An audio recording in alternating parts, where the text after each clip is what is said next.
ngapain sih pendidikan pencinta alam gitu, emang kepake? Naik gunung mah naik gunung aja, nggak usah pakai acara pencinta alaman gitu. Sempet lah kita dengar kata-kata yang nggak enak gitu, tapi ya, lagi-lagi kita nih organisasi pencinta alam nggak mau pusing sama yang kayak gitu. Ya lu mau masuk pencinta alam syukur, enggak juga nggak apa-apa. Iya bang, sekarang teman-teman saya yang lain juga pada buta bang, nggak ada yang bisa ngelihat. Jadi si yang merangkak ini pun dia udah rabun matanya Dira. Begitu ketiban frame, ibunya ada langsung teriak, anjing lu semua, kesurupan bro, ngamuk-ngamuk. Ketika mamanya Ari kesurupan ngamuk-ngamuk, nyenggol si Mbak Bunga langsung juga kena. Ngamuk nih cewek dua-duanya, anjing lu semua, gara-gara lu nih gue cuma dapat satu, balik gak lu semua, ngamuk-ngamuk.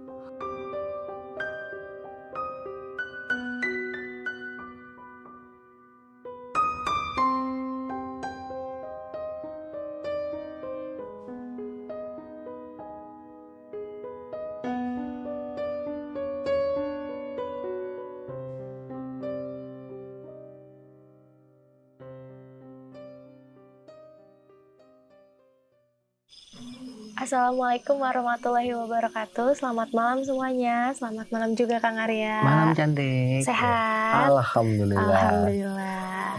Oke teman-teman, sahabat CP, balik lagi kita akan dengerin cerita-cerita dari Kang Arya yang pastinya ada serunya, ada horornya, ada bikin penasarannya. Betul Kang? Siap cantik, mudah-mudahan. Oke, jadi kali ini Kang Arya mau cerita apa ini? Yang ini ya, karena di minggu kemarin kan Dira tuh sempat penasaran ya, iya, yang sama sesosok kok tiba-tiba ada sosok yang marah gitu ya. Betul.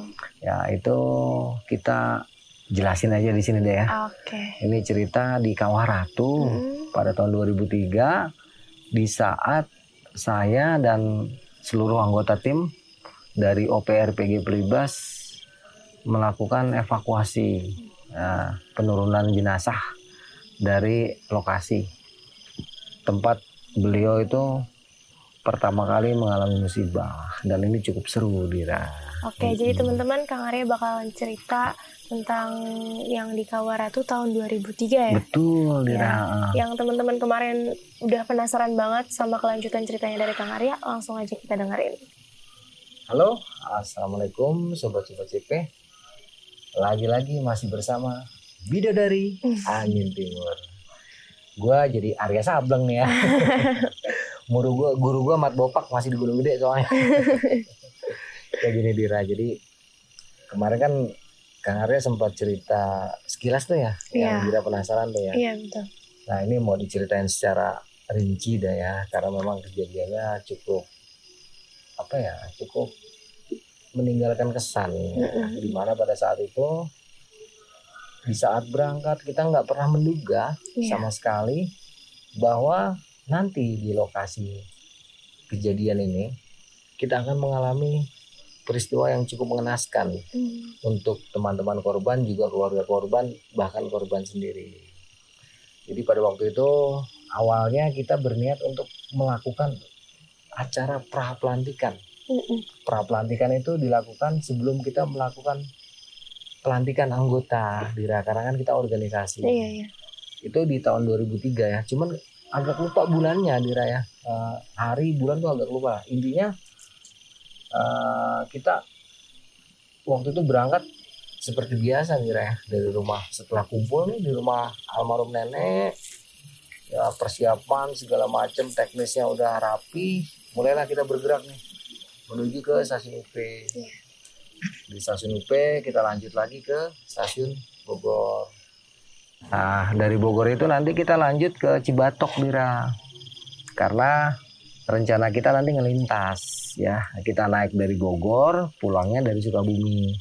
Karena dalam acara pelantikan ini perlu kita mengetahui mentalitas calon anggota kita, apakah mereka sekedar ikut-ikutan atau memang pengen jadi anggota ya. Disinilah menentukan keteguhan hati nanti ya, dengan lintas medan Gunung Salak. Karena Gunung Salak kan cukup berat medannya ya Dira ya, walaupun tidak seberat menatap bibir kamu nih. Sorry, genitnya nggak hilang ya. Jadi setelah semua udah matang tuh, dari stasiun Bogor kita jalan kaki Dira. Dulu masih bisa dari Jembatan Merah. Kita jegat angkot di Jembatan Merah, kalau nggak salah tuh 2 angkot. Karena memang cukup banyak ya, ada senior, ada calon anggota, ada dewan pembina. Nah, saya ini masuknya dewan pembina Dira. Jadi berangkatlah rombongan besar ini. Mungkin sekitar 20 orangan ya. Dengan tujuan ke Kawaratu Dira untuk melakukan prosesi prapelantikan OPRPG Pelibas angkatan ketiga. Udah, naiklah kita diangkut tuh. Diangkut lupa ya Dira ya, yang jelas kita tuh senang-senang aja lah. Karena waktu itu saya masih ngajak mantan. Nah, jadi waktu itu mamahnya anak-anak ini masih pacaran. Itu dia sempat ikut gitu. Nah, udah lupalah di mobil kayak gimana sampai kita di Cibatok. Nah di Cibatok itu kita belanja dulu lah keperluan, karena kan nanti kalau di atas itu lebih mahal harganya. Jadi kita lengkapi tuh daftar-daftar yang belum sempat kita belanjakan di Jakarta, kita lengkapi di bawah. Setelah udah lengkap baru kita sewa angkot lagi Dira. Sewa angkot menuju ke Pasir Rengit. Nah ini juga lupa lah sepanjang perjalanan kayak gimana. Intinya menjelang maghrib kita udah sampai Pasir Rengit. Nah kita istirahat dulu di Pasir Rengit. Panitia rapat ya, karena kan ini acara resmi ya, jadi nanti ada apel pembukaan, terus ada acara-acara yang kita lakukan selama melakukan perjalanan. Intinya panitia udah siap, itu selepas Isya langsung kita naik ke atas Dira, ke lapangan tuh, ke Hutan Pinus. Dulu belum jadi Buper, masih Hutan Pinus Dira. Nah di Hutan Pinus ini kita apel pembukaan. Setelah apel pembukaan sekitar 8:30 kita jalan tuh Dira menuju ke Kawaratu. Nah seru dah tuh jalan malam ya. Intinya sepanjang perjalanan nanti sampai ke Sungai Besar pertama dari Pasir Rengit itu nggak ada masalah Dira, cuman sekedar apa ya, lucu-lucuan aja, seru-seruan. Nggak ada peristiwa-peristiwa yang apa ya, yang menggigitkan atau membuat kita takut tuh nggak ada sama sekali. Satu, karena kita rame. Kedua, memang yang namanya pendaki gunung nggak ada ceritanya takut sama setan gitu. Karena setan yang bahaya bukan yang di hutan gitu ya. Setan yang bahaya tuh setan yang itu yang ada di medsos. Itu bahaya tuh. Kalau di hutan mah nggak ada yang bahaya. Intinya itu malam berjalan lancar ya. Nggak ada apa-apa. Karena waktu itu calon mamahnya anak-anak ikut, jadi otomatis gue tuh cuma terfokus ngejaga ini nih ya, waktu itu ngejaga calon inilah, calon pendamping ya pada waktu itu ya. Jadi ngejaga dia aja fokusnya. Sampailah kita ke Kali Gede. Itu naik jam 8:30 sampai Kali Gede itu sekitar jam 10 atau 10:30 Dira. Di sini kita istirahat. Udah tuh pembekalan, materi segala macam. Nah, di malam pertama ini sebenarnya ada kejadian cukup aneh. Ya, di mana salah seorang peserta ya yang dulu dia pernah mengalami kejadian besar di Gunung Slamet, sebut aja Mbak Bunga ya. Nah, di tubuhnya Mbak Bunga ini ada ular bulu Dira. Ular bulunya sebesar ini. Ular bulu. Tapi waktu itu kita ngerasa normal lah, mungkin di Gunung Salak ada jenis ular bulu yang memang dia abnormal ya, pikiran kita gitu. Ya udah kita singkirin aja. Terus udah nggak ada masalah Dira. Nanti menjelang pagi setelah kita mau apel pagi baru tuh sekitar jam 4 ada kejadian sedikit di mana gue sama si Tulang dan semuanya bisa dikatakan itu dengar inilah perempuan ketawa ketiwi dengan cerianya gitu. Ya, jadi kita adalah sekitar setengah jam dengar suara itu ketawa ketiwi.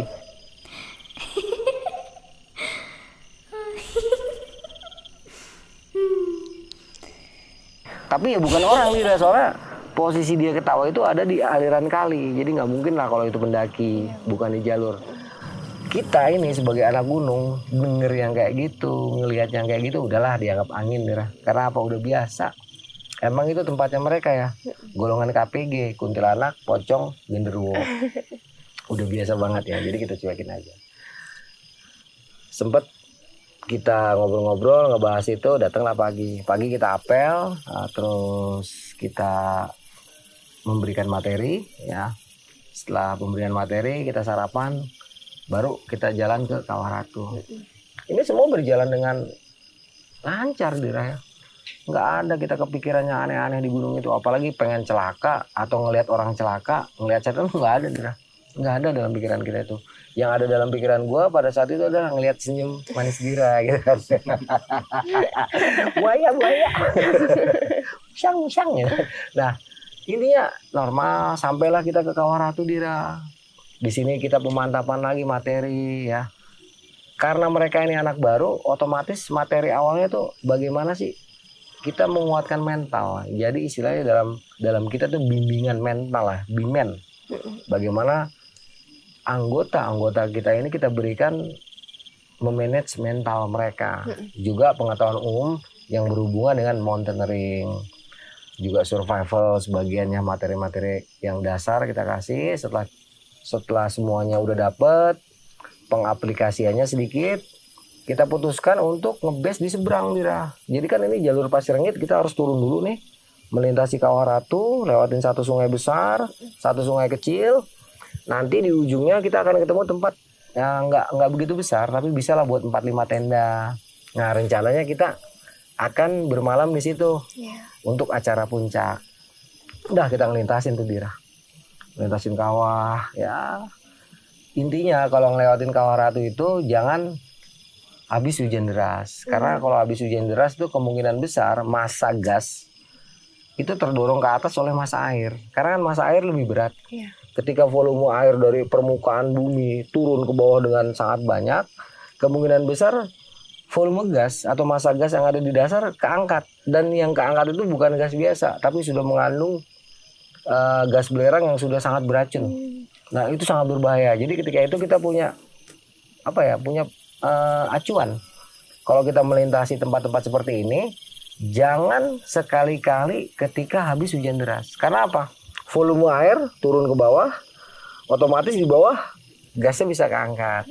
Dan kebanyakan korban di Kawah Ratu pasti pasca hujan deras. Nah pada saat itu nggak hujan Dira, jadi kita cuma lihat arah angin aja. Kita lihat aman ya, tidak akan mengganggu perjalanan kita ataupun membahayakan. Kita melintas sampailah kita ke tempat yang tadi disebutkan tuh. Ada sebuah lokasi di mana kita pengen malam puncak di sini. Itu masih siang Dira ya, sekitar jam 11 lah atau jam 12 lah kurang lebihnya kita udah sampai lokasi. Terus kita langsung buka tenda, istirahat. Setelah itu siswa dapat materi lagi. Setelah siswa dapat materi, mereka suruh istirahat. Acara santai Dira, karena nanti malam akan digojlok habis-habisan mentalnya. Ya, ini karena acara pencinta alam ya. Nah, kita punya standarisasi bagaimana menerapkan itu. Ya udah, siswa dibikin santai. Nah, di saat lagi santai-santai kayak gitu, mungkin kira-kira 2:30 atau jam 4 lah antara itu ya. Datang nih satu rombongan Dira. Satu rombongan jalan buk lewat depan kita. Karena waktu itu mayoritas yang kita bawa tuh anak-anak SMA ya. Dan kebetulan wajah gue saat itu juga kayak masih anak-anak SMA gitu. Walaupun saat itu umur gue tuh udah 26. Cuman masih kelihatan kayak ya elah jadi lebay nih gue. Enggak ada. Tapi ini ya fakta ya, dalam artian gue jadi disangka juga anak SMA. Jadi mereka ini kelihatannya kayak orang-orang yang udah kerja ya. Walaupun umurnya kayaknya seumuran gue gitu Dira. Ya cuman cuek lah, kita dianggap anak bawang tuh. Dia lewat, terus langsung turun ke Kawah Ratu, dan mereka istirahat di dekat areal yang mengeluarkan gas itu, panas bumi tadi. Awalnya kita pikir mereka cuma mau istirahat di situ, nanti bikin tendanya di tempat yang aman. Ternyata setelah ada mungkin sekitar jam 4 gitu kita lihat ke bawah, loh mereka bikin tenda di atas tempat keluar panas asap yang dari bumi tadi tuh, kayak semacam kawah gitu lah ya. Kaget kita, lah kok dia bikin tenda di areal itu. Karena lagi-lagi ya, tugas kita adalah mengingatkan. Masalah nanti mereka mau dengar atau tidak, itu nomor 2 miliar. Yang penting kita ingetin dulu. Karena ngeliat posisinya tuh cukup berbahaya di tempat itu. Dan kebetulan salah seorang dari mereka kayaknya ini pentolannya lah bisa dikatakan. Itu naik ke atas ke arah kita. Dengan sangat sopan akhirnya ditanya, ditegur lah, cuman dengan cara bertanya gitu kan. Bang, mohon maaf nih bang gitu kan. Saya mah anak kemarin sore gitu, baru belajar naik gunung gitu kan. Ini mohon maaf bang, itu bahaya banget di situ gitu kan. Soalnya nanti kalau hujan deras ada kemungkinan besar gas beracunnya terangkat ke permukaan. Sempat ngomong kayak gitu, Dira. Tapi mungkin ini takdirnya almarhum ya. Ini si calon jenazah ini. Iya, iya. Waktu itu dia masih hidup. Dia ngomongnya apa, Dira? Lu tau apa?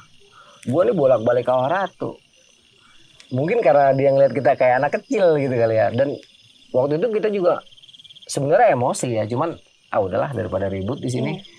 Ini Kawah Ratu gue petugas bukan, ya punya engkong gue bukan gitu kan, ya udahlah suka-suka dia. Yang penting kita udah sampaikan. Nah itu orang dengan agak sedikit pongah lah ya, bolak-balik terus dia turun ke bawah. Nggak lama Dira, itu hujan deras, derasnya, deras banget hujan sampai tenda itu pada rubuh Dira. Plastik yang kita bikin di atas itu sampai nggak bisa nambung. Harusnya kan airnya ngalir ya. Karena kan kita bikinnya miring begini nih kan, segitiga gini. Itu sampai dia nggak bisa nambung volume air, rubuh. Basah kuyup semua kita. Dan setelah hujan itu berhenti, Dira, ini ada fenomena yang cukup unik. Seumur-umur gua naik Gunung Salak, bahkan sampai detik ini, bolak-balik Kawah Ratu hampir 30 tahun. Ya bukan berarti selama 30 tahun itu tiap hari ke sana, enggak. Dalam artian selama rentan waktu 30 tahun itu sering banget ke Kawah Ratu gitu, Dira. Nggak pernah ngelihat fenomena ini. Dimana setelah selesai hujan, itu ada awan. Jadi awan itu ngebentuk seperti bayangan orang. Seperti ya gitu. Dia tuh ketika jalan seperti ada listriknya juga gitu. Jadi kayak cercek gitu. Itu ada sekitar 15-20 menit. Setelah itu ada suara semacam lengkingan tapi halus di antara awan-awan, tapi ramai gitu, kayak nggak cuma keluar dari satu. Kalau misalnya kita manusia deskripsikan mulut gitu ya, jadi suara itu kayak nggak keluar dari satu mulut, tapi kayak dari banyak mulut gitu, kayak dari banyak sesuatu lah. Dia tuh halus banget, sampai bingung ini fenomena apa ya. Kita perhatiin ya. Tetapi waktu itu yang kita pikirkan adalah rekan-rekan kita ini yang ngebes, dia percis di atas itu tadi, hembusan kawah tadi. Yang kita pikirkan itu, karena hujannya ini bener-bener kayak ditumpahin dari toren. Nih gimana sih air ditumpahin itu kan. Itu yang jadi pikiran kita dengan fenomena seperti ini. Sampai bingung gitu. Ini kok awan kayak orang tiduran gitu, Dira, jalan gitu. Percis kayak orang tiduran, tapi setiap awan itu seperti mengeluarkan lengkingan gitu kan. Udahlah, anak-anak juga sempet kok aneh banget seumur-umur gitu kan. Ngeliat awan kayak gini, kayak ada aliran listriknya, kayak ada lengkingannya, tapi udah kita berharap nggak ada apa-apa waktu itu, Dira. Ya udah, karena memang hujan sudah berhenti, tinggal gerimis kecil aja. Rencana kita kan memang mau bikin api unggun, langsung kita bikin api unggun tuh. Waktu itu kita nyari kayu dulu, si Batak dan anak-anak lah ya, Batak, Soleh, Lando, macem-macem lah. Tulang, gue itu nyari kayu masing-masing. Nah, gue sama Tulang sama Ambon naik ke atas ke arah lapangan yang kemarin diceritain tuh, yang semacam kayak di aspal. Nyari kayu ke situ tuh, ke arah situ. Nah, pas lagi nyari kayu ini, tiba-tiba si Tulang ngomong, "Bang, lu denger suara sesuatu nggak gitu kan?" Suara apaan? Suara perempuan ketawa gitu kan. Gue nggak denger, Dira, nggak denger sama sekali. Terus tanya, jauh apa deket? Deket. Wah, udah jauh dia, udah jauh. Kita gituin. Karena kan ada anekdot ya, kalau dia deket berarti dia jauh. Kalau dia jauh berarti dia deket. Waktu itu kita bercandain, udah jauh. Udah nggak usah dipikirin gitu kan. Udah tuh akhirnya dia tenang tuh. Tapi masih ngomong terus. Bang, jelas banget suaranya. Kalau dia deket berarti jauh gitu. Akhirnya tenang juga nih si Tulang. Gue sampai masang-masang kuping, mana sih gue nggak denger gitu kan. Emang nggak denger dia. Yang denger tuh cuma si Tulang aja, masih Ambon. Nah, udah tuh kita balik ke tenda tuh. Sambil si Tulang gerutu aja kan. Wah, lu masa Bang, lu nggak denger Bang? Lu kan paling peka di sini. Yang namanya hebat mah cuma Allah gitu kan. Kalau gue mah, kalau emang waktunya denger, waktunya ngeliat. Bukan gue bisa, kalau lu denger gue juga bisa denger. Enggak, belum tentu gitu kan. Ya udah tuh damai. Begitu sampai tenda, Dira, ada temen yang nggak sabaran nih, daripada nyari kayu yang kecil-kecil, dia lihat ada pohon kering kan, ditebang sama dia. Ditebang, ini juga kayaknya udah tanda-tanda, Dira. Itu kayu jatuhnya ke arah tenda, nibanin tenda kita. Untungnya nggak ada korban. Sempat marah-marah juga tuh, lu bukannya ditahan lu, bukan jatuh ke tenda, untung nggak ada orang di tenda. Tenda sampai hancur tuh di badan pohon. Ya tapi udahlah, kita seneng-seneng aja tuh, ketawa-tawa kan. Kita bacok-bacokin tuh pohon-pohon. Nah nggak lama si Ambon ngomong,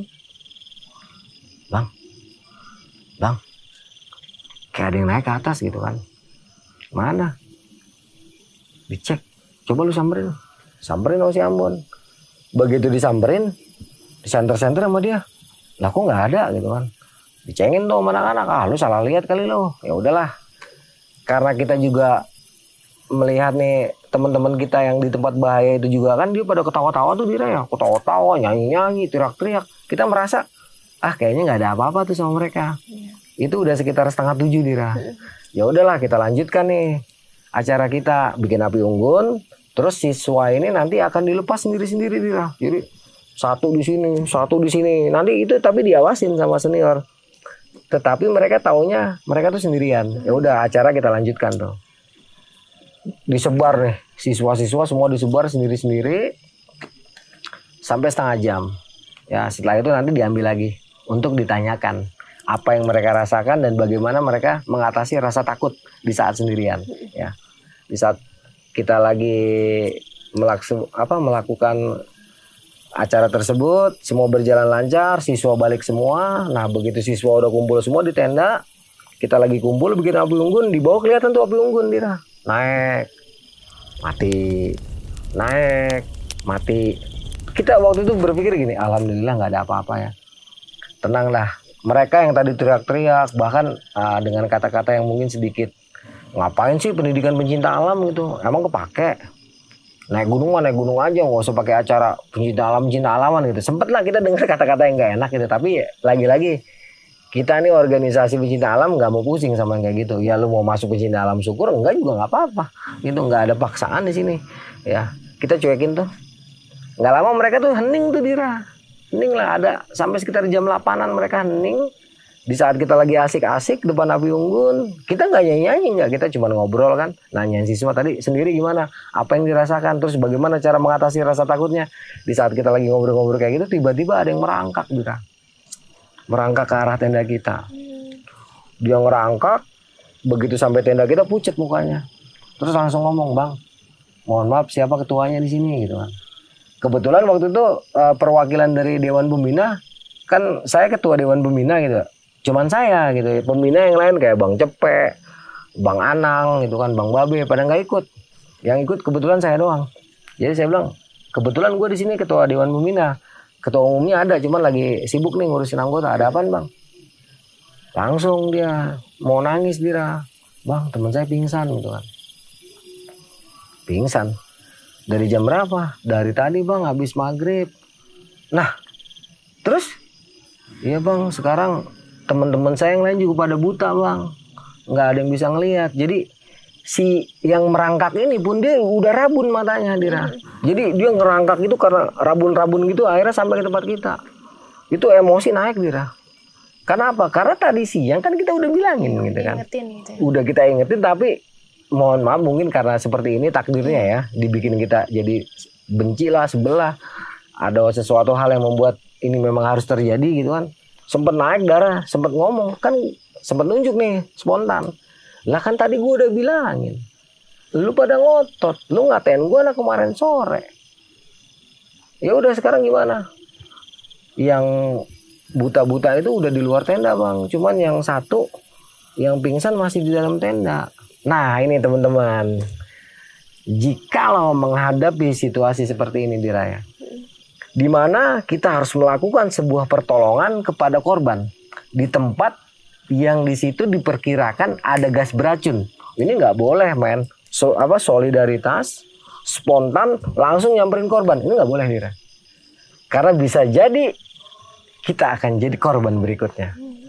Jadi ketika mendengar pengaduan dari si korban ini, kita langsung nih, kan waktu itu anak-anak memang belum saya ajarkan teknik ngesar di tempat seperti ini karena memang belum waktunya. Mereka dapat orang baru calon anggota gitu, jadi nggak ada basically SAR kita masuk itu belum ada, baru survival ya, baru mountaineering, baru manajemen mental, baru itu teknik SAR itu belum masuk. Ya udah, Langsung bilang nih, briefing nih anak-anak. Oke, lu tunggu sini. Udah lu jangan turun. Karena apa? Ini orang selamat. Kalau yang lain nggak selamat ya udah itu karena posisinya masih ada di situ. Ini namanya skala prioritas. Dalam SAR ini ada yang namanya skala prioritas. Yang terdekat itulah yang kita selamatkan. Iya. Jangan nanti kita ambil yang jauh, yang dekat mati. Iya benar. Kita juga mati. Akhirnya mati semua. Nah, jadi kita ambil yang terdekat, kita selamatkan yang terdekat, dia sudah aman, kita suruh tenang dia, langsung kita briefing. Karena areal yang kita hadapi adalah areal X, areal tanda tanya. Di mana di situ ada zona-zonanya, ada zona hitam, ada zona merah, ada zona hijau. Posisi kita ada di zona hijau, zona aman, zona yang tidak masuk dalam radius asap beracun. Zona merah, kita masih bisa terkontaminasi oleh asap beracun. Tapi kalau zona hitam, kita pasti terkontaminasi dan kita pasti akan jadi korban. Langsung zona-zona ini gue terangin nih ke anak-anak. Sekarang posisi lu ada nunggu di zona merah. Untuk menghambat gas beracun, semua harus pakai slayer yang dibasahin. Jadi ngikatnya bukan hidung sini, dia agak sini nih. Supaya bisa napas. Gitu kan? Langsung semua, kan kita punya slayer. Pencinta alam kan semua punya slayer ya. Untuk dipakai di sini tuh slayer angkatan, ada tulisannya. Kalau angkatan pertama kan Purnama Ular Hijau. Angkatan kedua tuh Dedemit Rimba. Nah angkatan ketiga ini belum ada namanya. Tetapi inilah sejarah dari penamaan angkatan ketiga, yaitu Kabut Duka Kawah Ratu. Karena ada kejadian ini gitu kan. Udah tuh slayer dipakai semua, anak-anak udah basah. Terus kita kasih tahu. Kita bagi tim. Ya waktu itu kebetulan kan banyak. Jadi kalau nggak salah itu gue bagi 4 tim. Ya, ini semua nanti ada di zona-zona. Ya untuk masuk ke zona hitam tuh udah kita siapkan. Jadi langsung, tak, badan lu kan gede. Lu siap, semua siap di zona merah dengan slayer. Nanti gue masuk ke dalam, gue ngeluarin korban, lu langsung sambut, bawa ke zona merah. Itu pun lu jangan sampai 1 menit. Ambil, tarik, taruh, lari, cari udara segar. Gitu. Kita harus datang ke sana bawa inian, kain yang kering. Kita bikin kayak bendera. Fungsinya buat apa? Tahu arah angin kemana. Soalnya kalau arah angin, misalnya arah, ini korban kita di sini nih, di depan sini di raya. Kalau arah anginnya ke sana kita aman. Tapi kalau arah anginnya ke sini, kita harus cari arah lain supaya kita nggak kena gas beracun. Nah itu fungsi bendera, ya fungsi kain yang ringan kita bawa begini. Itu semacam apa sih? Kalau di bandara itu yang buat tahu arah angin, semacam itulah. Jadi kita bawa itu tuh. Nah, begitu kita jalan arah benderanya ke sana tuh. Arah slayer ya ketiup angin. Oh berarti angin ke sana aman.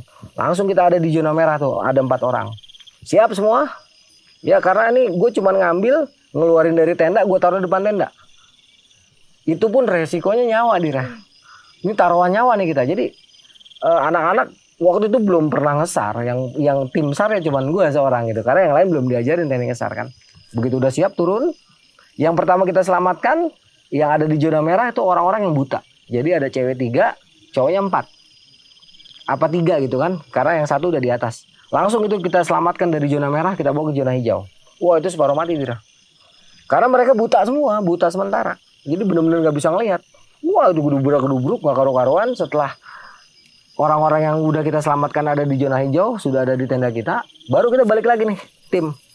Ya udah persiapan, ya fisik kita udah dipulihkan, udah semuanya udah siap, baik penghambat gas beracunnya supaya nggak langsung kehirup oleh nafas kita. Udah siap nih baris berbaris. Jadi saya tim 1 ambil dari dalam tenda, keluarin. Jadi waktu itu tenda udah kita buka lebar, Dira. Kita udah buka lebar supaya mengurangi kepekatan gas beracun yang ada di dalam tenda. Udah siap nih, oke, siap. Langsung saya masuk ke dalam Dira. Itu cepet gerakan saya. Jadi temen itu kita udah ada di kiri kanan tenda, hitungan tuh langsung 1, 2, pakai tangan gitu kan. Langsung masuk, angkat. Saya megang kepala, temen megang kaki langsung. Taruh depan tenda Dira. Taruh depan tenda, kita langsung lari ke zona hijau, zona segar. Langsung diambil sama temen nih. Begitu kita tarik, kita lari. Temen yang di sini nih, langsung si Soleh masih batang ambil. Dibawa keluar dari zona merah. Itu pun dia cepet. Hanya berapa langkah diserahin lagi ke tim berikutnya. Jadi di estafet. Diambil lagi sama tim ketiga, dibawa lagi kira-kira 2 meter dikasih ke tim selanjutnya. Nah, tim kelima itu kita udah ada di zona hijau, zona aman. Baru kita bisa kumpul lagi. Nah, selama tahap kita menghindari zona hitam ini, kita ngetes paru-paru kita sakit nggak, merasa pusing nggak, mata rabun nggak. Jadi fungsinya itu, kalau misalnya kita aman, kita bisa balik lagi untuk membantu proses evakuasi. Ternyata alhamdulillah Dira, itu benar-benar taruhannya Dira. Salah kita juga ikut mati itu. Jadi teman-teman, kalau misalnya ke Kawaratu ataupun ke daerah-daerah gas beracun, jangan sekali-kali langsung nolong orang spontan tanpa ilmu. Karena kita bisa ikutan pulang itu. Kita bisa ikutan mati. Harus cermat betul, kita lihat arah anginnya.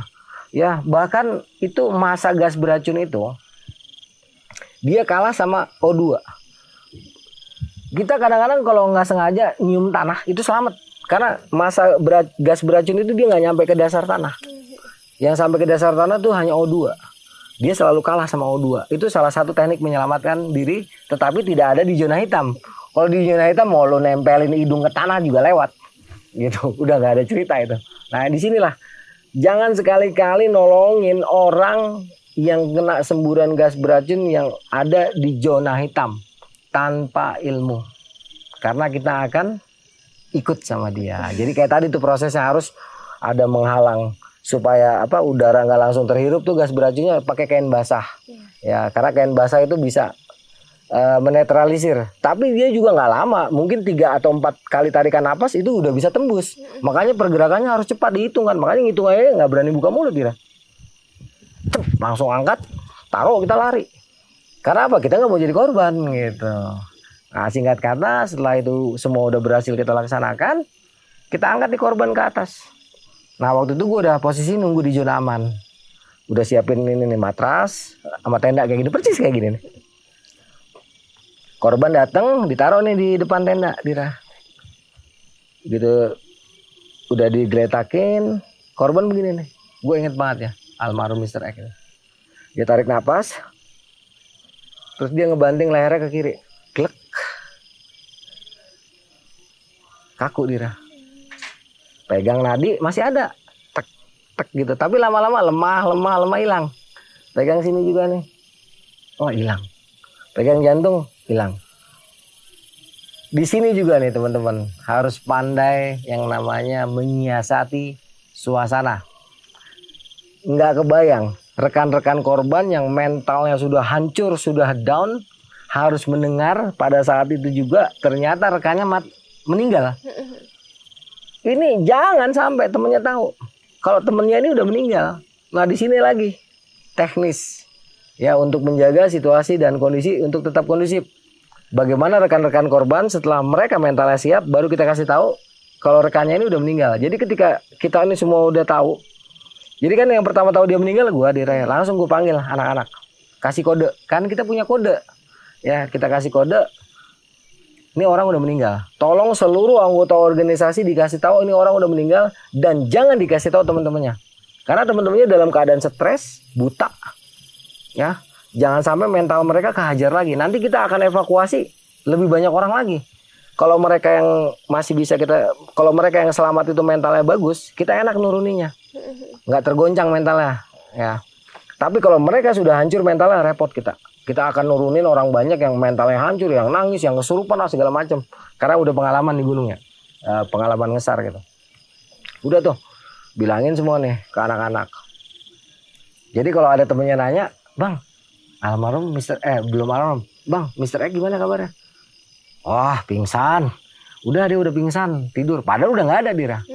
Temennya langsung, alhamdulillah ya Allah. Soalnya temennya kan ada yang cerita, wah Bang, lagi di dalam tenda Bang, dia udah nggak bergerak Bang, udah nggak bisa, dia apa-apain aja udah nggak bangun. Alhamdulillah kalau dia masih hidup gitu kan. Oh hidup, udah ketawa-tawa tuh temennya. Alhamdulillah ya Allah, Mr. X masih sehat-sehat aja. Dalam hati, lu masih bisa begitu, gua nggak bisa ngomong nih, gimana caranya gitu kan. Udah, itu adalah sampai sekitar 2 jam semua berjalan lancar Dira. Dalam artian ini jenazah nggak ada yang tahu teman-temannya kalau dia udah nggak ada. Udah kita bisa handle. Nanti kita akan kasih tahu ketika kita akan melakukan yang namanya silent operation. Jadi jenazah ini nanti akan kita turunkan. Kita akan bangunkan 1 atau 2 orang dari rekan mereka yang laki-laki dan kita akan paksa dia untuk tidak bicara sama teman-temannya. Jadi cuma mereka yang tahu. Kita udah rencanakan sekitar jam 2 malam nih. Ntar jam 2 malam bangunin teman mereka 2, bawa kemari, kasih tahu kalau ini orang udah nggak ada. Tapi nanti setelah mental mereka udah siap gitu kan. Udah tuh. Udah, kalau ada yang datang temennya nanya, "Bang gimana?" "Sehat, pingsan, lagi tidur," gitu kan. Itu kita kasih minyak angin di jenazah, itu kita kasih minyak angin. Kita tutupin rapet. Intinya tuh bener-bener memperlakukan kayak orang hidup gitu ya. Udah santai-santai gitu, tiba-tiba dari ujung arah Pasir Rengit ada senter tuh ngasih kode. Kita hafal kan kodenya. Nah, itu kode pelibas gitu kan, kode organisasi kita sautin lagi, tek tek tek tek tek tek tek. Nyambung suara tek tek tek tek. Wah, anak-anak nih yang datang nih. Kita nggak tahu siapa yang datang kan. Udah tuh, senter kelihatan tuh nyebrangin Kawah Ratu kan. Tuh, turun sampailah ke tenda kita. Terus ada salah seorang rekan, dia baru dioperasi usus buntu, datang. Wah, nggak ada yang jemput gua. Mana Cang? Mana senior? Sini semua. Pusat. Dia ngomong kayak gitu kan. Dia nggak tahu nih kalau ini udah jadi jenazah. Langsung, "Lang, lu bilangin itu jenazah gitu. Jangan asal jeblak gitu kan." Langsung disamperin sama tulang. "Bang, gua mau ngomong sama lu ya, ntar gua siap dihukum," gitu kata-kata. Karena kan dia senior nih, marah nggak ada yang jemput. Dibilangin, "Bang, ini orang udah nggak ada." Tapi rupanya dia nggak nanggep kali ya. Oh iya, dia iya aja. Udah tuh, sempet tenang suasana. Nggak lama dia datang, nyamperin si jenazah. Nah pikiran gue, dia kan udah tahu ya. Datang kutuk, pegang sama dia. Pegang. Terus langsung diri. Lewat. Waduh. Kan temen-temennya udah curiga ya, karena kan si almarhum ini nggak bergerak sama sekali kan.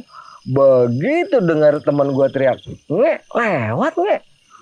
Itu yang kesurupan, cewek-cewek, kan dia ada ceweknya 3, itu serempak 3-3-nya kesurupan.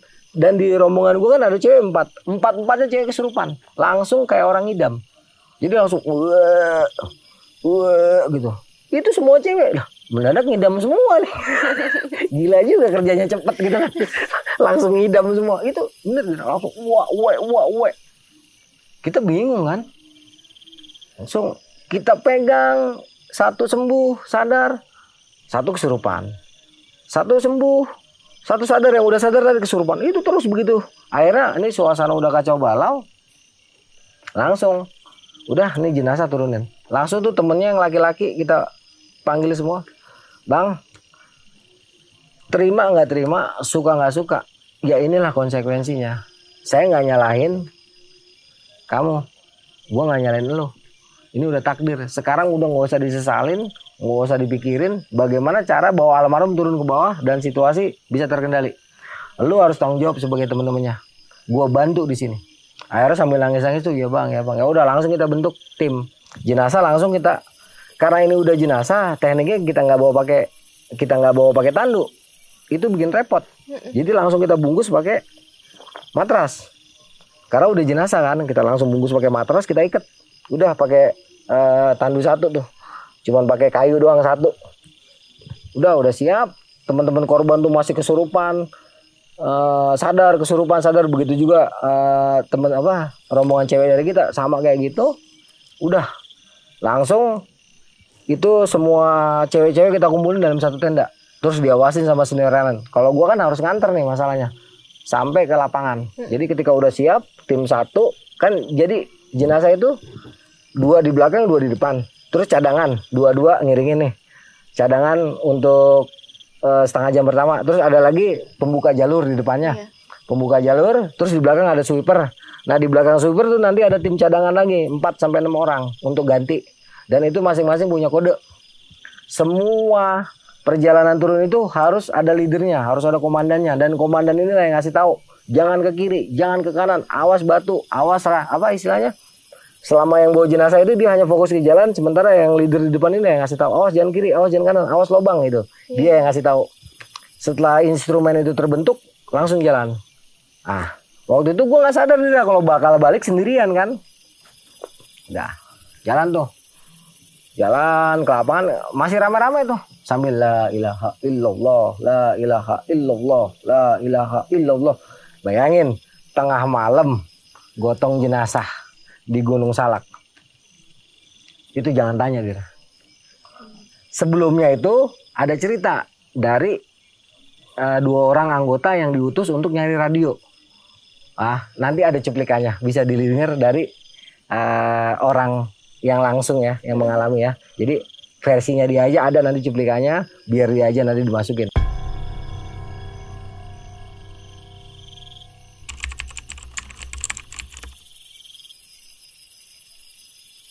Itu tuh gua sama Jonga ya nggak tahu tuh Jonga ngerasa atau enggak. Jadi di sepanjang jalan dari kita Base camp kita ke lapangan itu tuh kayak ada yang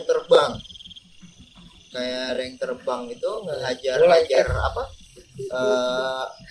Begitu bukan lagi. apa namanya daun. Itu kan lumayan kan, kita sempet lewat jalur air panjang tuh ciprak pokoknya kayak bebek nyari makan tuh gue berdua sama Cuma Jonga. banyak yang ngompat lah. Iya makanya kan gue bilang Balik lewatin Gua sampai balik gini. lagi, Jok balik lagi. agak cepet Iya. Jok. Ya udah buruan katanya sempat sama Jonga tuh. Jonga emang pokoknya dia still lah. Kalau Jonga diukur untuk perlengkapan aja lumayan lah, paling lengkap lah. Maksudnya getter pun dia udah punya. Kalau gua dulu masih pakai Eiger Pit dulunya. Tapi lu Sudah itu jepit. nanya halo. Itu pas mau masuk lapangan yang pas tempat pelantikan dia berikutnya kan situ. Jadi gue ngelihat itu di lapangan tuh rame ada satu orang tuh jalan dekat. Nah pas ditanya sama Jonga tuh, Bang ada halo-haloan nggak? Gue sempet pengen ketawa tapi ini orang kok diem aja ya kan. Udah jalan tuh. Itu pas gua selang berapa menit lah gua nengok itu udah nggak ada.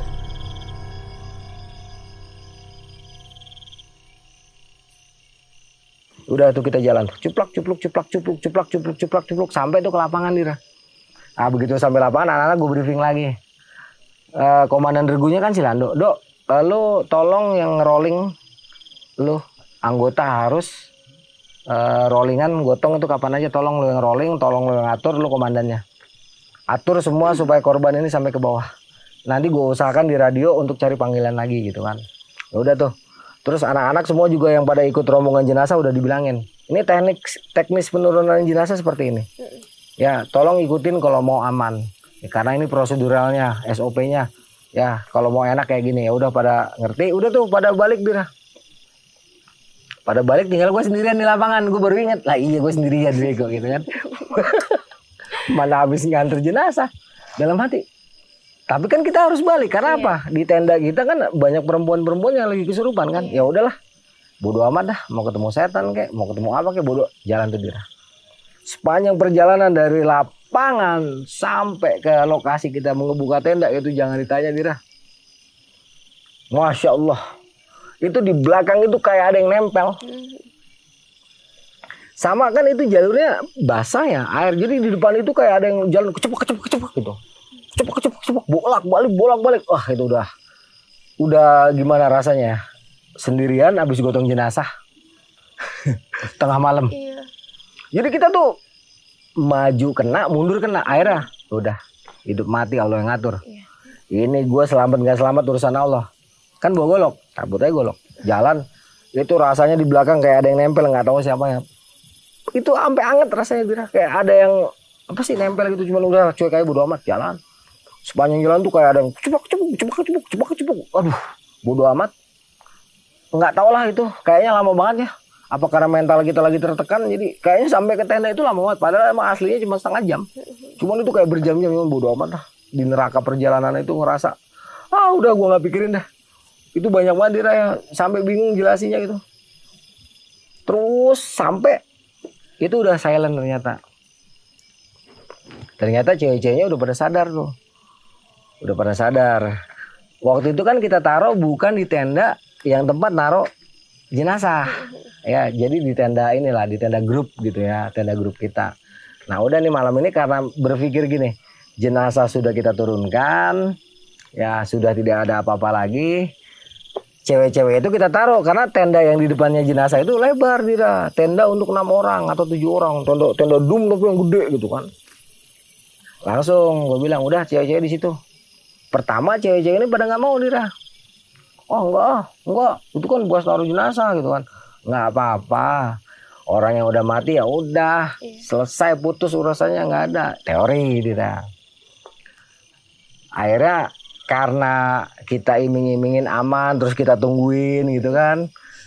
Di luar kita bikin api unggun. Intinya secara logika gini, mereka di dalam istirahat, kita di depannya bikin api unggun. Masa iya ada setan gitu kan. Udahlah, akhirnya pada mau tuh, cewek-cewek pada masuk. Udah tenang, Dira, kita bakar-bakaran tuh. Sambil ngomelin temen nih Atu. Ah lu ngehe lu datang-datang main lewat-lewat aja. Udah suasana tenang lo bikin kacau. Sorry gitu kan. Gitu kan. Lagi ngobrol enak-enak kayak gitu, tiba-tiba dari dalam kayak tadi lagi, Dira. Pertama ini ibunya Ari, mantan istri ya. Wah, dulu belum istri, baru calon istri gitu kan. Wah, lu kenapa? Begitu buka tenda, semuanya udah dalam posisi megangin perut, nungging, Dira. Wah. Itu kita bacain apaan aja, kagak mempan, Dira. Sampai akhirnya 2 jam kita bingung itu ya. Ini cewek kenapa wawe aja? Tiba-tiba yang 7 orang sadar, Dira, cewek. Tinggal 1 nih. Dia masih wawe, terus dalam keadaan kayak gini nih. Posisinya kan udah didudukin dia begini nih. Gitu kan. Ini Mbak Bunga. Terakhir nih Mbak Bunga, dia belum sadar tuh. Nah, itu kita bacain apa aja nggak mempan. Tiba-tiba, ya setelah dipencet, tiba-tiba dia sadar sendirinya kan. Sadar, dia langsung otomatis ngomong gini kan, Bang, itu tadi almarhum Mr. X ada di situ. Dia ngomong di kuping abang, ngomong di kuping ini. Jadi semua orang tuh disamperin sama dia, diajak ngomong tapi nggak ada yang denger gitu kata si Mbak Bunga gitu. Akhirnya, jadi si Bunga itu ngerasanya si Mr. X ini ngobrol sama dia. Katanya bilang gini, Mbak Bunga bilang ke saya gitu, bilang makasih sama abang itu, sama Bang Arya lah sebutnya udah nolongin saya gitu. Untung kok Bang Arya cepet, kalau enggak teman saya yang lain bakal jadi korban. Pada waktu itu kita nggak anggap omongan itu, Dira. Terus waktu itu bilang kayak gini sama si Bunga, sama si ini ya, itu ini kali Bunga dia istilahnya itulah nggak jelas lah gitu, taruh kata kayak gitu ya. Soalnya gue juga masih bingung apa hubungannya sama gue, kenapa terima kasih sama gue gitu. Ya udahlah, si Bunga udah sadar. Malam itu juga situasi aman tuh, Dira. Setelah si Bunga ini mengungkapkan bahwa Mr. X ini mau mengucapkan terima kasih sama kita. Udah selesai, dipikir udah selesai tuh, Dira. Karena sampai pagi udah nggak ada apa-apa lagi tuh. Udah nggak ada apa-apa, kita packing barang-barang, turun ke bawah tuh juga udah nggak ada apa-apa, Dira. Sampai kita ke bawah tuh, tiba-tiba anak-anak yang nurunin jenazah pada manyun, Dira. Pada manyun. Ternyata jenazah itu diliput, Dira. Diliput sama TV, tapi yang bilang, nih Pak, mulai dari lokasi sampai sini kita yang bawa Pak, kita yang nyelamatin. Orang lain. Anak-anak itu nggak ada yang dianggap, bahkan dikasih makan, dikasih minum aja enggak. Sama oknum-oknum yang ada di bawah. Jadi anak-anak tuh kesel banget. Kata anak-anak, deh siapa yang ngangkat? Anak-anak nggak pengen masuk TV, Dira. Cuman kok begitu amat caranya gitu kan. Anak-anak jadi kesel. Bilang udahlah, biarin mereka yang tenar. Kita mah nggak perlu kayak gitu-gitu. Udah tuh. Setelah anak-anak udah kumpul semua, yang turun juga udah sampai semua, kita makan lah, Dira. Terus ini nyewa angkot untuk ke stasiun Cicurug. Aman, Dira. Dang sampai ke terminal Cidahu. Ya, kita ganti lagi angkot ke stasiun Cicurug, aman. Sampai datang kereta, aman, Dira. Begitu naik kereta dari Cicurug, baru kira-kira jalan 100 atau 200 meter kereta berhenti, Dira. Jegreb gitu. Gue jadi inget kejadian kayak di Gunung Slamet. Kok kereta berhenti, kenapa ya gitu kan. Pas kereta berhenti, tiba-tiba frame tenda yang kita taruh di atas tuh, tempat naruh-naruh barang, itu jatuh nibanin ibunya Ari. Begitu ketiban frame, ibunya Ari langsung teriak, anjing. semua kesurupan bro, ngamuk-ngamuk. Ketika mamanya Ari kesurupan ngamuk-ngamuk, nyenggol si Mbak Bunga. Mbak Bunga langsung juga kena. Ngamuk nih cewek dua-duanya, anjing lu semua, gara-gara lu nih, gue cuma dapat 1, balik nggak lu semua, ngamuk-ngamuk. Itu kereta pas banget lagi berhenti. Ini kejadiannya hampir mirip kayak di Gunung Slamet. Ya udah kita langsung buru-buru turunin, karena kan udah punya pengalaman sebelumnya. Udah turunin nih semua anak-anak turun tuh, turun, kita bawa ke deket musola. Kebetulan di situ ada musola tuh, kita bawa ke situ. Habis sholat maghrib tuh, habis sholat asar kita bawa ke situ, rame tuh jemaah kan rame tuh. Itu sampai jam berapa ya? Sampai habis maghrib nggak keluar tuh, nggak, dalam artian masih ngamuk-ngamuk. Ngamuknya apaan? Lu semua bangsat, lu semua anjing, apalagi nunjuk ke gua gitu, apalagi lu, gara-gara lu nih harusnya gua dapat banyak, gua kenyang makan. Gue jadi nggak diomel-omelin nih sama rajanya gitu kan. Oh pokoknya ini omongan si makhluk itu ngamuk-ngamuk gak jelas. Intinya gara-gara kita mereka cuma dapat 1. Akhirnya ada salah seorang inilah pengurus masjid datang kan. Entah dia punya punya kehebatan apa, dia ngomong tuh sama si makhluk-makhluk itu. Lu emang kalian siapa? Kalian nggak punya hak atas nyawa orang. Terus ditanya, adik-adik berani nggak balik lagi ke Oratu? Kapan Pak? Sekarang jadi gitu kan. Karena kita juga kesel. Gitulah, kita udah nolongin orang, kenapa kita disalahin gitu. Ayo Pak, kapan balik lagi? Boleh kalau mau sekarang. Kata si bapak itu udah nggak usah gitu. Yang jelas tuh ya denger ya, nih adik-adik ini masih berani balik ke sana gitu. Ya udah kita bilang, ayo kapan? Ntar gue minggu depan gue balik ke Kawaratu. Emang bener minggu depan kita balik lagi ke Kawaratu. Jadi si ngamuk-ngamuk kayak gitu, dia marah-marah karena gara-gara kita. Itu dia nggak dapat banyak, akhirnya siuman tuh. Siuman Dira, selesai dah. Si Bunga bangun, si mamanya Ari bangun terus tanya, sadar nggak tadi kenapa? Enggak. Ada di mana tadi? Enggak, perasaan tidur gitu kan. Tidur dari Hongkong, orang pingsan di kereta gitu kan. Jadi mereka ngerasa tidur. Terus tanya lagi, baik si Bunga maupun mamanya Ari tanya, ketemu siapa? Ketemu sama Mister Eka? Enggak. Ketemu yang lain? Nah kalau ngimpi serem iya gitu. Jadi mereka tuh hampir sama nih dalam keadaan gak sadar. Mereka ngimpi ya seakan-akan tuh diajak untuk balik ke Kawaratu. Dan mereka minta kita semua nih yang ada di situ untuk balik ke sana untuk gantiin. Nah mimpinya si Mbak Bunga sama mamanya Ari. Itu sama kayak gitu. Cuman alhamdulillah katanya ada yang nolongin tuh. Bawa bapak pakai baju putih. Itu nolongin mereka.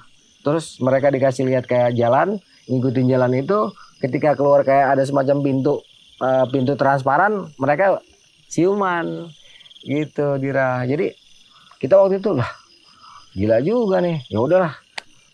Sore itu memang kan minggu depannya kita udah sepakat untuk balik lagi ke sana ya. Udahlah kita buktiin minggu depan kita balik lagi ke sana. Ada apa gitu kan.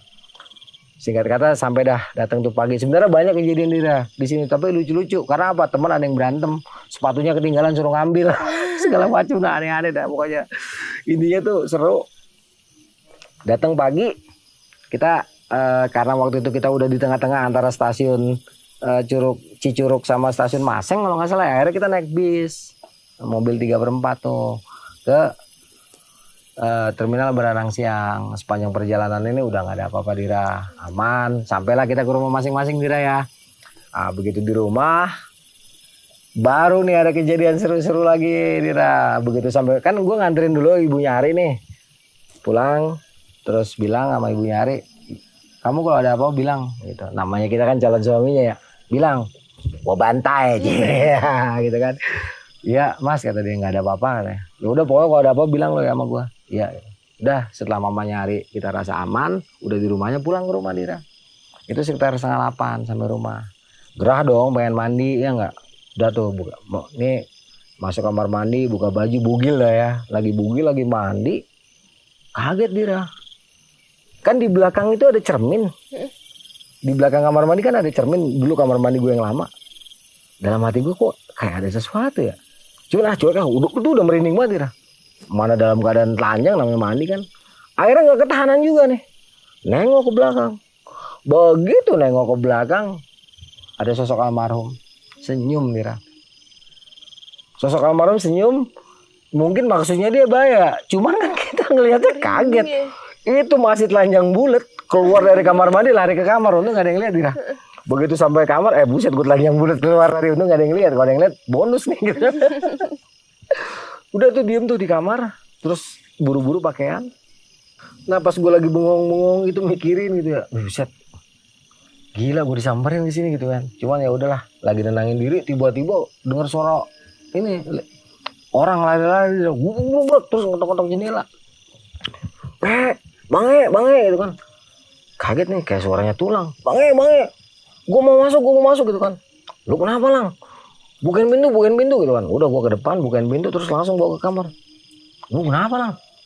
Tadi anak-anak ada yang disamperin sama Mr. X gitu. Wah bener lu, gue juga barusan disamperin. Nah lo, udah tuh kita diem-dieman tuh. Terus anak-anak kabur kemana? Ya ada yang kabur ke rumah Belor, ada yang kabur ke rumah Lando. Nah gue kabur ke sini nih kata dia gitu kan. Oh ya udah deh. Ya udah nanti kita tanyain dulu satu-satu. Anak-anak begitu semua nggak gitu kan. Sampai sekitar jam 9 malam datang lagi satu orang ke rumah Dira. Namanya Komeng yang ikut ke Kerinci kemarin. Dia nanya, "Bang, tadi gue di rumah, bokap gue ngeliat orang Bang," gitu kan. Jadi si Komeng cerita gini nih, dia kan ada di kamar. Nah tiba-tiba tuh dari depan rumahnya dia, kan bokapnya si Komeng lagi nongkrong di depan. Tiba-tiba ada orang masuk tanpa assalamualaikum, tanpa apa, langsung masuk ke kamarnya si Komeng. Nah bokapnya Komeng ini kan orang bisa juga gitu ya, bisa ngeliat, kaget, langsung dikejar. Ditanya, "Siapa kamu?" "Saya dari Gunung Salak Pak." Gitu, "Saya dari Kawaratu, salamin aja buat anak bapak." Nah begitu dia ngomong kayak gitu langsung hilang. Kaget bokapnya Komeng, langsung si Komengnya lagi tiduran tuh. Komeng mah nggak tahu. Tanya, kan panggilannya RD ya, "Di, kamu di gunung habis ngalamin apa?" "Habis ngangkat jenazah." "Oh," kata bapaknya gitu kan, "tadi ada yang datang tuh, nitip salam buat kamu, katanya terima kasih." Kaget nih si Komeng, langsung laporan ke sini 3 orang tuh kan, sama yang nongkrong tuh udah ngalamin. Siapa lagi nih? Ternyata ibunya Ari sama, sampai pingsan nih di kamar mandi. Karena kaget, sama ngejentul juga depan kamar mandi. Si Batak juga sama di rumahnya. Terus anak-anak Depok nih termasuk yang teriak, "Bang, lewat," gitu kan. Semua disamperin satu-satu. Nah itulah. Jadi kita langsung, jadi ya ini boleh dipercaya boleh enggak ya. Jadi kita ngerasain semua, begini ya kalau kita nolong orang. Entah ruhnya, entah korinya, entah apanya masih bisa mengucapkan terima kasih sama kita. Jadi buat teman-teman nggak usah ragu untuk berbuat baik. Sebab kebaikan itu yang balas Allah. Ya, masalah kita mampu atau nggak mampu, ya kita serahin juga sama Allah. Yang penting ikhlas. Udah tolong orang juga nggak bisa sembarang nolong. Lihat dulu situasi dan kondisinya, ya. Supaya apa? Supaya kita juga nggak jadi korban. Dan selalu ada balasan setiap kebaikan itu Dira. Contohnya seperti ini, walaupun cara berterima kasihnya bikin kita sedikit skut, sedikit panik Dira. Nah itulah. Seminggu kemudian kita ke sana, nggak ada apa-apa Dira. Dan kita hindari tempat-tempat di mana tempat itu berpotensi bisa menimbulkan kecelakaan buat kita. Jadi intinya kalau naik gunung itu kita betul-betul harus paham medan. Kenapa kita harus paham? Karena lokasi yang kita datangi itu sejatinya selalu menyimpan potensi untuk mencelakakan diri kita walaupun terlihat sepertinya aman. Tidak ada satupun tempat di muka bumi ini yang terlihat aman itu betul-betul aman. Jadi kita tetap harus waspada. Gitu Dira, kira-kira. Ada yang mau ditanya nggak? Teman-teman, terus juga tadi Kang Arya udah kasih tips dan trik juga gimana caranya kita mau nyelamatin orang ya Kang ya. Betul ya.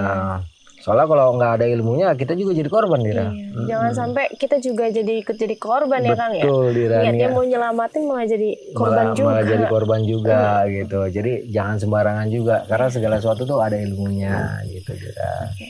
Makasih banyak ya Kang ya. Iya, cantik. Untuk ceritanya dan teman-teman juga ceritanya. Aku merinding sih yang pas disamperin satu-satu itu.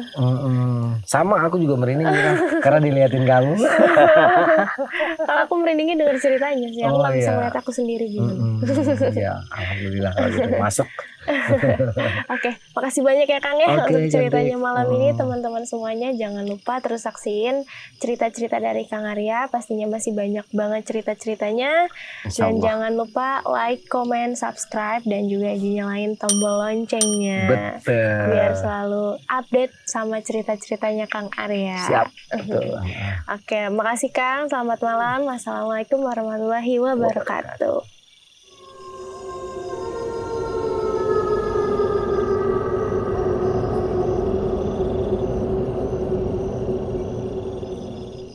Teman-teman, kita juga ada langganan membership ya Kang ya? Iya. Yang dimana nanti kita bisa live bareng sama Kang Arya, bisa tanya jawab lewat live itu ya Kang ya? Iya, buat teman-teman yang mau nanya peristiwa-peristiwanya Kang Arya, terus juga kita bisa ngeliat Kang Arya live sambil naik gunung gitu. Kalau itu juga tetap kalau ada sinyal ya Kang ya. Betul, ya. Juga bisa Karena lihat kan- Dira secara langsung lah. Jauh lebih cantik loh aslinya. Bisa aja. Iya, terus juga kita bisa kalau kita berkesempatan nanti juga kita bisa naik gunung bareng sama Kang Arya ya. Saya diajak nggak sih Kang? Oh pasti dong. Kan harus ada pelanginya Oh gitu. gitu. Kalau cuma saya doang bukan pelangi dong Dira. Oke.